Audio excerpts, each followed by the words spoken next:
preguntarle a raíz de la polémica que surgió ayer luego de que la alcaldesa de Maipú informara a la ciudadanía el segundo fallecimiento por coronavirus. Quería preguntarle si existe primero un protocolo para anunciar estos decesos y cuál es ese protocolo. Y por otro lado también quería preguntarle por los pacientes recuperados que usted menciona. ¿Qué pasa con esos pacientes luego de que están recuperados? ¿Tienen que seguir en cuarentena? ¿Son inmunes? ¿Cómo funciona eso? En relación a la primera pregunta, el protocolo que nosotros tenemos es el siguiente. Apenas el laboratorio, cualquiera que este sea, identifica un caso como positivo, comunica a dos fuentes. La primera a la Seremi de Salud, Control Sanitario y por supuesto al recinto asistencial donde ese paciente fue evaluado, tratado para que lo pesquisen y si está hospitalizado para que sepan y lo conversen inmediatamente con la familia.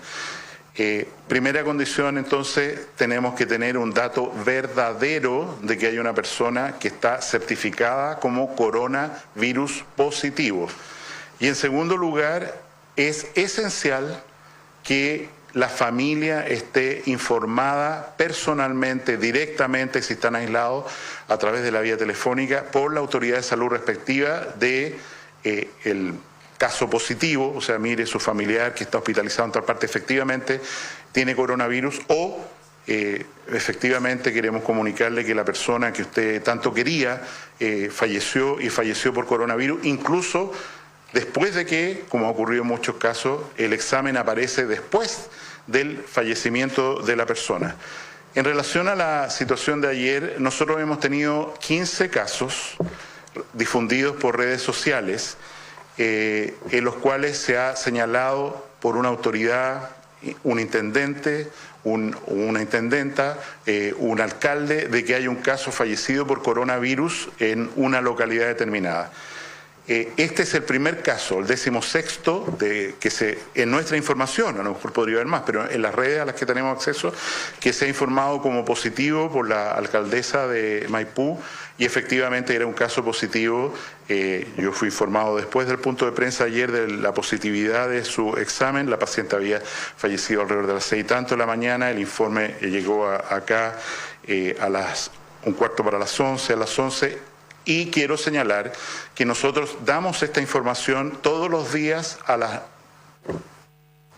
9:30, 10 de la mañana, con corte a las 21 horas del día anterior. Durante ese periodo se pueden haber producido fallecimientos y cuando aparece un fallecimiento, a nosotros nos gustaría que fuera la autoridad sanitaria local, Seremi local, la que garantizando, primero, que el informe es cierto, no como ha ocurrido en 15 casos, y segundo, que la familia está debidamente informada, en este caso el fallecimiento, la noticia se haga pública y no producir el tremendo dolor que significaría que una persona se entera por un canal de televisión que se dice hay una persona fallecida en tal parte, debe ser mi mamá, mi abuela, ¿no es cierto? Y resulta que nadie le ha informado por vía formal y adecuada, como por lo demás está prescrito en la ley. De acuerdo al mismo derecho, quiero ser enfático en señalar que la ley de derechos y deberes, cuya vigencia no ha sido cuestionada o puesta en paréntesis por el estado de excepción constitucional, sigue completamente vigente por, además, el valor de la confidencialidad. Ello implica que las personas que pueden saber de un caso determinado con nombre y apellido son el paciente, sus familiares cercanos, su equipo médico tratante, la Seremi de Salud por la notificación obligatoria que debe hacerse de ese caso y bajo orden del fiscal, como ya tenemos la orden de la Fiscalía, la entrega a organismos policiales definidos y es por eso que repito que las policías, la PDI, militares, tienen un registro por orden de la Fiscalía de los casos positivos para poder que ocurra la cuarentena. Nosotros no tenemos posibilidad legal alguna de entregar información de personas concretas a ninguna otra persona ni autoridad. Si lo hiciéramos sería un delito, y si esa persona, incluso si es un alcalde, revela esa información, sea como sea que la haya adquirido, también comete un delito perseguible por la ley de derechos y deberes.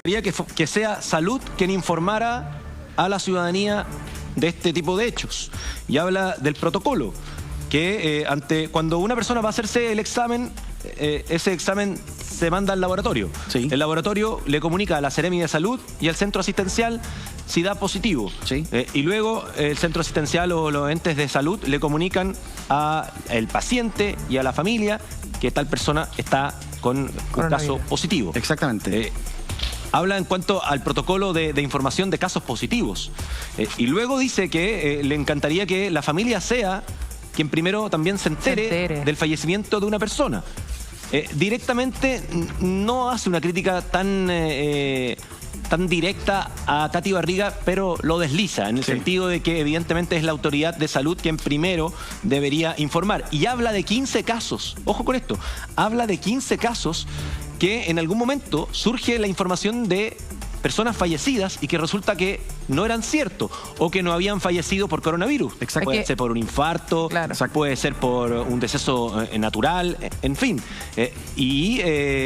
Entonces habla también en el sentido de que hay que tener mucho ojo con la información que le llega particularmente a las autoridades que tienen un afán de hacer noticia, de salir en los medios, y también de usted, porque a nosotros nos han llegado mucha información y probablemente usted en su casa también le ha llegado información de que tal paciente en tal clínica falleció, y resulta que no es cierto.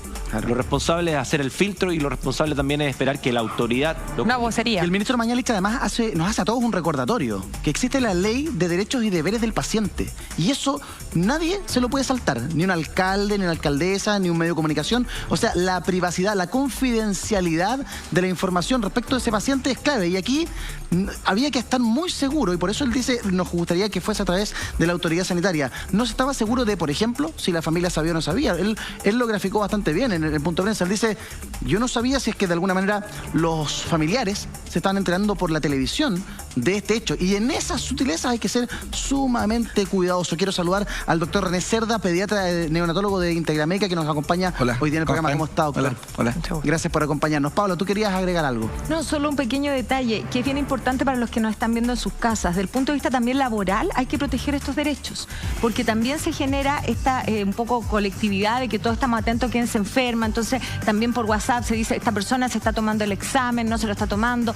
Incluso hay veces que han llegado a circular los resultados de los exámenes de personas determinadas a través de las redes sociales. Entonces también aquí el llamado es que no solo desde la perspectiva de los derechos del paciente, y ahí el doctor nos podrá comentar mucho más, sino también de la perspectiva del derecho laboral, de la confidencialidad de esos datos, que ojo, de acuerdo a la Constitución, son personales.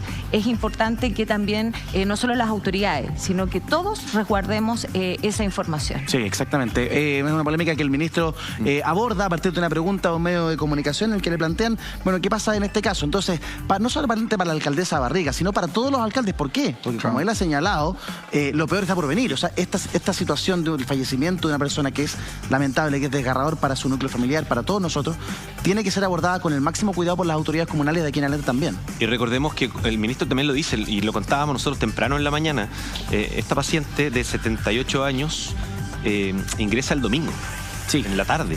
Le practican el PCR, que demora entre 12 y 24 horas. Y esta paciente fallece y no se sabía si tenía coronavirus, porque no había llegado el resultado del examen. Claro. Fallece a las 6:30 de la mañana y el resultado del examen llega a las 9:30. Pero no nos olvidemos que hay un diagnóstico erróneo. El ministro dice, yo me entero después del punto de prensa, que hice ayer. Mi crítica aquí es, evidentemente, a la alcaldesa, por anticiparse a la comunicación del hecho, pero también yo hago una crítica de cierta forma al Ministerio de Salud, porque no queda claro el protocolo de información. Hoy día no se comunica un nuevo fallecimiento en la vocería que da Paula Daza, la subsecretaria.